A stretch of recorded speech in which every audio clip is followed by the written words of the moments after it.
Meer dan 150 vrachtwijnen. Meestal niet erehagen vormden langs de route en ontelbare piekenvelmomenten. De stoet voor de alweerige Appie uit Stroobos, die het verstoren onder gevolgen van epilepsie, is een die nog lang in de herinnering blijven zal.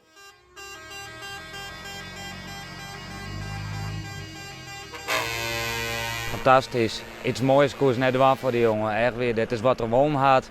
En ik weet ook zeker, je zit mij van naar boven. En dit is echt hartverwarmend. Echt weer.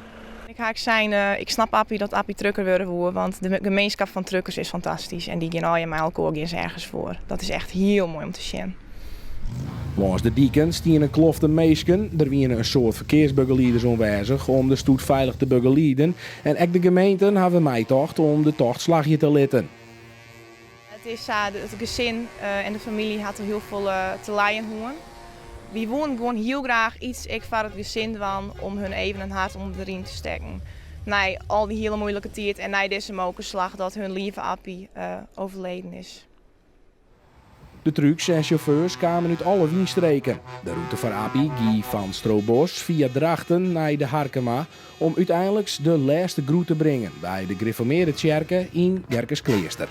Nou, bereiken natuurlijk. Het is hartverwarmend. Zo mooi hoe de mensen hier in mij leven. En wat is er van zeggen? Ik kan weinig hoe zeggen. Zo mooi. Echt weer.